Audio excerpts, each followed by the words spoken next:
Bueno chicos, buenos días, espero que todos se encuentren muy bien en sus casas. La idea de este video tutorial es un poco introducirlos y explicarles el taller que fue enviado para esta semana, ya que pues vamos a empezar una nueva temática. Si ustedes ya revisaron un poco el taller nos habla de los tipos de fuentes históricas. Ustedes se preguntarán si ese es el tema que vamos a trabajar en la clase de Ciencia Política y Económica. Y pues la respuesta es no. Nosotros durante este periodo vamos a desarrollar el concepto de política desde distintas perspectivas históricas, pero para poder abordar ese concepto de política desde distintas perspectivas históricas, yo evidencio y es necesario que ustedes aprendan a diferenciar una fuente histórica de aquella que no lo es, ¿sí? ¿Por qué? Porque muchas veces realizamos investigaciones, buscamos, asociamos información como si fuera verdadera sin tener realmente conocimiento de dónde proviene la información que nosotros leemos. Entonces es muy importante que ustedes desarrollen habilidades en el manejo de fuentes. Por eso vamos a hacer un taller introductorio sobre qué son las fuentes históricas. Con eso así, cuando nos adentremos a nuestro trabajo real, digamos temático, que es el concepto de política y cómo la política incide en la creación tanto de políticas públicas como de políticas económicas, pues digamos que no vamos a tener ese problema con el hecho de las fuentes que consultamos. Entonces, bueno, lo primero es aclarar, chicos, que una fuente histórica es aquel vestigio que me permite dar cuenta de un contexto, ¿sí? Que me permite después poder recopilar qué fue lo que pasó en determinado momento de la historia, cómo sucedió, por qué sucedió, cuándo, quién estuvo, cuáles fueron sus consecuencias, ¿sí? Por eso las fuentes históricas no van a ser solo los libros de historia, porque entonces ¿de dónde van a salir o de dónde sale la información que no encuentran los libros de historia, ¿sí?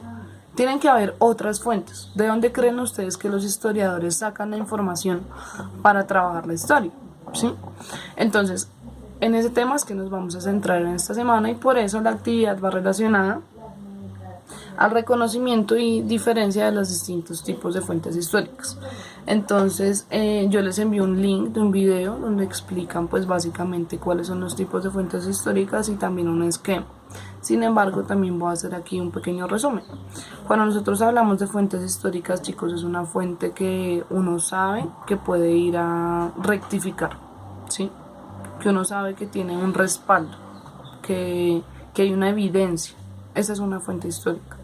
Y la fuente histórica, por tanto, hay dos clasificaciones. O bueno, hay una primera clasificación y es si es primaria o si es secundaria. En la clasificación de las fuentes históricas primarias estamos hablando de eso a donde recurren los historiadores para poder dar cuenta de un fenómeno o de un hecho histórico, ¿sí? Digamos, vamos a poner un ejemplo que estuvimos trabajando. Aquellos historiadores que quieran hacer una investigación sobre la Guerra Fría, ¿sí? Recién haya acontecido el momento, entonces no sé, las consecuencias que tuvo para Alemania la creación del muro de Berlín, voy a poner así una hipótesis. ¿Dónde creen ustedes que el historiador va a poder encontrar esa información? Pues digamos que donde primero se va a remitir como fuente primaria, pues es hablar con los alemanes, ¿cierto? Con las familias alemanas que vivieron ese momento de la historia. Esa es una fuente primaria, ¿sí? Es ir directamente a quien me puede explicar qué consecuencias tuvo para Alemania el muro de Berlín. Pues ¿quién va a ser? Los alemanes, ¿cierto?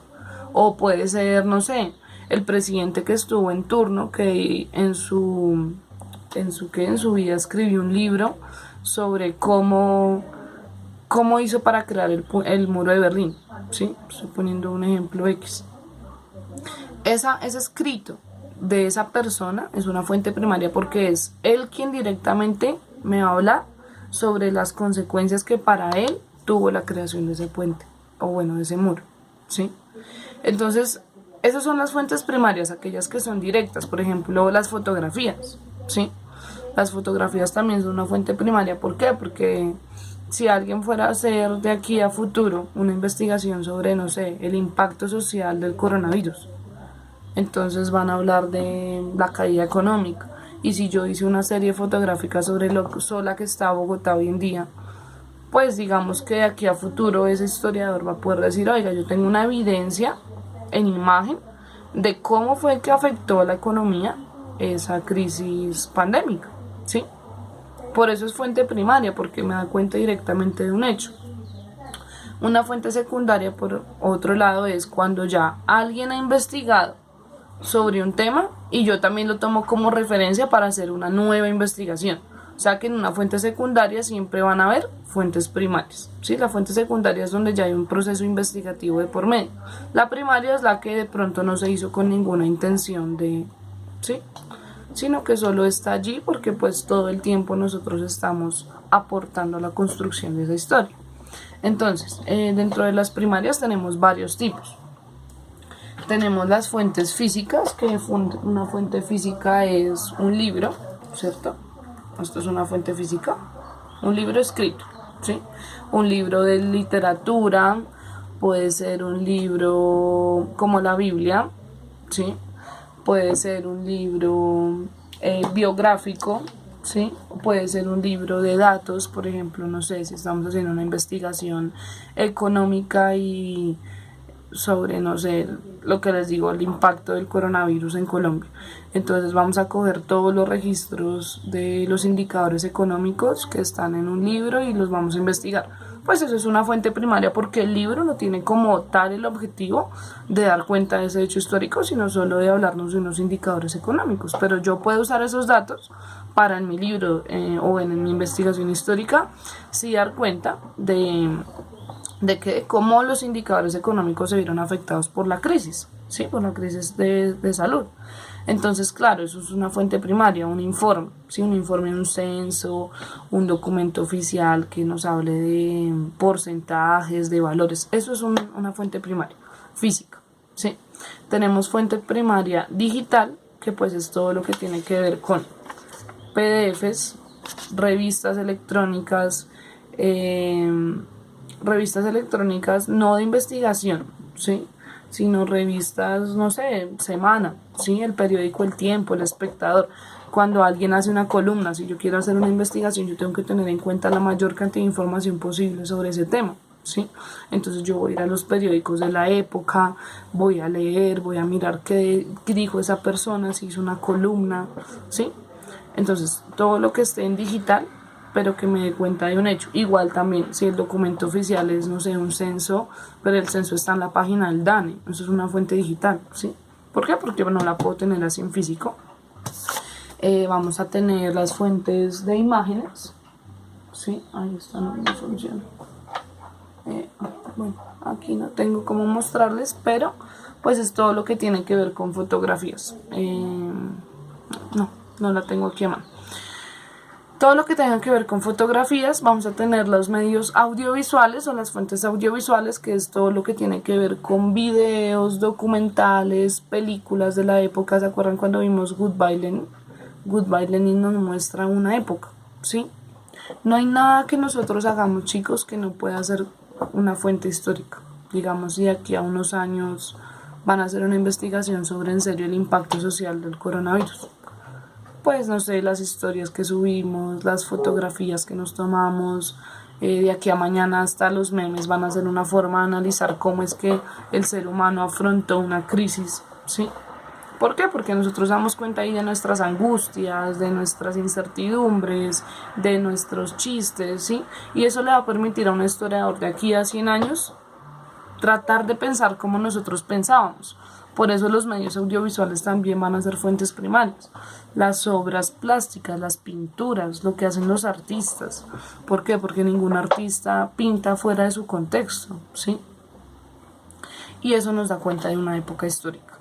Ahora, las fuentes secundarias, pues como ya les decía yo, pues ya son investigaciones hechas sobre un tema. Entonces vamos a tener las tesis, ¿cierto? Las tesis que ustedes hacen o tendrán que hacer a futuro en la universidad. Vamos a tener las revistas, ahora sí, revistas científicas. Vamos a tener ya los libros como tal físicos, pero de investigación. Entonces, no sé, El siglo de las revoluciones, que es un libro de historia. Pues si yo voy a hablar de la Guerra Fría y voy a usar esa referencia, pues eso es una fuente secundaria porque es ya una investigación que se hizo sobre la Guerra Fría. No fue alguien que la vivió, sino alguien que habló sobre ella, ¿sí?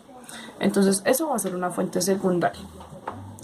Bueno, espero por ahí haberles aclarado un poco el tema en relación a qué hace que una fuente, sobre todo en las fuentes virtuales, yo he visto que tienen mucho inconveniente para encontrar cuál es una fuente verídica y cuál no. Tienen que tener mucho cuidado, chicos, cuando ustedes ingresen a blogs, digamos una página como Wikipedia, que es una página abierta que cualquier persona, digamos que con cierta cuenta puede editar. ¿Por qué? Porque no me da cuenta de alguien que haya investigado sobre un tema, sino la opinión de alguien sobre un tema. Entonces, si yo voy a usarlo como una fuente primaria, digamos, no sé, la opinión de las personas sobre el coronavirus, entonces cojo todos los blogs que existen e investigo qué se dice sobre el coronavirus, sí. Pero si yo estoy haciendo una investigación científica para encontrar la cura del coronavirus y me baso en todas las opiniones de las personas, pues ahí sí voy a tener un problema, y es que no voy a tener una fuente verídica. Si yo tengo que ir a datos reales, entonces si quiero buscar ya digamos una fuente verídica, pues me tengo que ir a datos médicos, a observaciones de los doctores. Si yo voy a hacer una investigación sobre opiniones, sobre el pensar de la gente, pues ahí sí cuentan ese tipo de fuentes, pero de resto tienen que tener mucho cuidado con las fuentes de internet que utilizan. Por eso es que quiero, digamos, como hacer este taller, chicos, para que ustedes empiecen a darse cuenta que hay muchos portales de fuentes verídicas, legítimas, ¿sí?, en los que podemos consultar, y no simplemente en un blog, no simplemente en la primera página que me aparece en el buscador.